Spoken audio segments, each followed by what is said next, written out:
Buenos días para todos, muchas gracias por la invitación. Hoy vamos a hablar del cementerio de Trinidad, un poco de su historia y tres de sus lugares emblemáticos, más que nada elegidos porque son de los que contamos con mayor información. Lo que nos explicaba hoy Padrón sobre los cementerios de aquí de Durazno, prácticamente aunque estamos en otra comunidad distinta con sus características propias, prácticamente se reitera de alguna forma.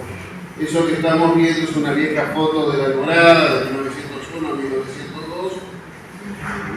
Entiendo que ahí que conmovió la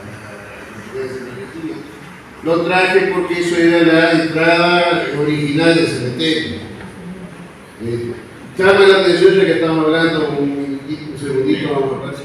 Llama la atención algo para la época, ya que Carmelo lo mostraba en ese entierro, que no sé si ustedes observaron, los que participan del cortejo son todos hombres.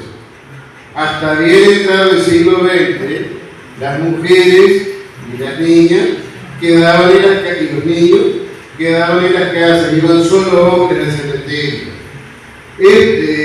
Eso hasta la década del 50 por ahí. Este entierro tiene esa particularidad de 1901, 1902, pero fíjense hasta que esto lo dicen las amigas de esta señora o señorita que falleció, son las que acompañan. Bueno, ahora sí, vemos la entrada actual. Debo aclarar que estas fotos son o del arquitecto Montemuño o de Amalia Fumero. Esto es más o menos para que se hagan una idea de cómo es el cementerio actual. Este cementerio, Trinidad tuvo tres lugares de enterramiento. El primero, como siempre, en 1804, al lado de la capilla. Todavía se encuentran, hasta hace muchos años se encontraban restos ahí donde era lo que muchos de ustedes han conocido como el Café Beiruti. Después se trasladó a la manzana donde ahora está el hogar de ancianos. Ese cementerio se clausuró en 1883 y en 1887 culminó formalmente la demolición. Y en 1870, y las autoridades de la época, fíjense el tema de las epidemias, los traslados de los cementerios siempre se debieron al tema de que la población se extendía y el tema de las epidemias. Fíjense, en 1879 la Comisión Económico-Administrativa, todavía dependemos de San José, por consejo del médico de policía, el doctor de Michotín, compró el predio donde se erigió el actual cementerio, que la visión que tuvieron todavía se puede decir que está en zona rural, aunque la población ya se viene extendiendo. Pero bueno, sí seguimos. Acá tenemos una foto bastante antigua de la década de 30, de los panteones que había. Este panteón, que ahora lo vamos a ver, el que está acá en el extremo, el que tiene un Cristo, y todavía se conserva, es de 1880, es el de la familia Melo, que tiene la particularidad de que es obra del escultor Juan de Ferrari, el mismo del monumento que está en Florida, de la Declaratoria de Independencia, de la Independencia, es del mismo autor. Se hizo paralelamente, es un panteón particular, por supuesto, de la familia Melo, se hizo simultáneamente con la conclusión de las obras necesarias para habilitar el nuevo cementerio. Que en 1879, esto es un dato que encontré hace poco revisando prensa de la época, en 1879, en el marco de una de las visitas de Monseñor Vera, fue bendecido y en 1880 habilitado. Seguimos. Acá tenemos otras listas de cómo es actualmente el cementerio. También tiene en común con lo que nos decía el Padrón, lo que uno le llama la parte vieja o primer cuerpo, y donde concentra los panteones y las filas más antiguas de nichos. También en todo eso uno ve reflejada cómo fue la sociedad en el siglo XIX. Básicamente una presencia muy importante de inmigrantes, casi todos hacendados, comerciantes, algunos profesionales. Pero fíjense cómo se repite eso también. Más hacia el fondo estaban, prácticamente esa es la parte vieja, y terminaban los panteones. Esos nichos que se ven para atrás fueron construidos en la década de 60. Hay la ponemos una arcada que hay rodeada de nichos y entramos a lo que le llamaríamos la parte nueva, que son exclusivamente nichos. Las sepulturas en tierra se fueron, que en el año 1982 empezaron a eliminar, y estaban concentradas en la parte esa nueva, y la van desplazando los nichos. Se comenzaron a eliminar, ya no queda ninguna. También lo que nos decía Padrón, la historia que oculta el cementerio. Fíjese, la primera parte, todo esto que estamos viendo, da como congelado en el tiempo todo esto de esa sociedad del siglo XIX, primera mitad del siglo XX, y fundamentalmente la reunión migratoria. Están los panteones de la Sociedad de Socorro Mútuo. Bueno, el panteón de la familia Melo, como decíamos, fue el mismo escultor Ferrari a instalarlo, y anunciaba la prensa que estaba Ferrari, que esperamos que haya en mayo, contratar sus servicios. Aparentemente la ayuda de este doctor Otín le encargó un panteón. No se ve que ha cambiado de dueño, no lo hemos podido localizar, aunque tenemos la sospecha de uno muy curioso que hay que tiene el símbolo de los médicos.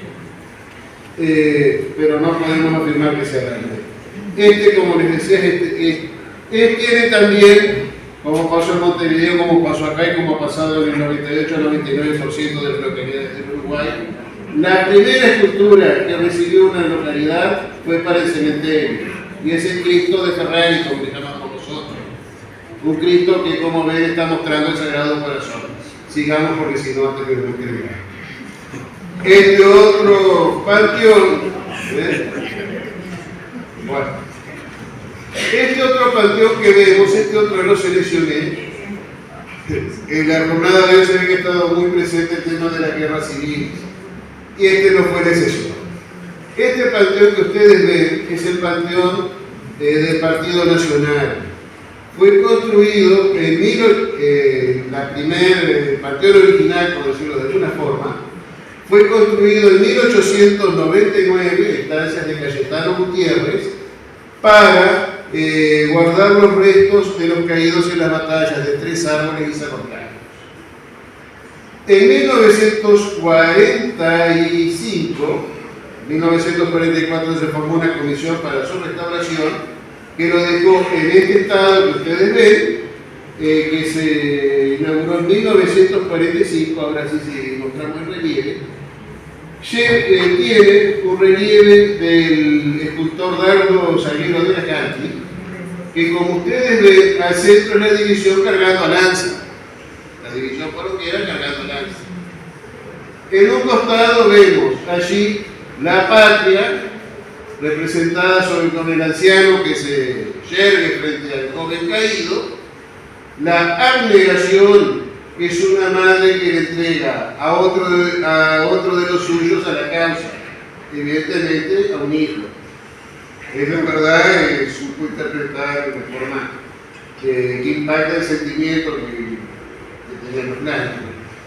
Allí yacen también los restos de los jefes de divisionarios, el coronel José González y José Pedro Ferrer. Han habido 3 ceremonias que quiero destacar especialmente. La inauguración, los restos ya estaban en un rincón del cementerio, se hizo una misa en un panteón de la familia Pérez, que todavía existe, y después fueron colocados en el panteón, esto en 1899. Después, bueno, la inauguración del panteón, ahí eso está actual. Y una cosa que, para quienes lo vieron, debe haber sido muy emocionante. En 1964 fueron trasladados los restos del coronel Ferrer, que estaban en otra sepultura, al panteón del partido. En ese acto, aparte de oratoria, etc., los servidores que aún vivían desfilaron frente al panteón.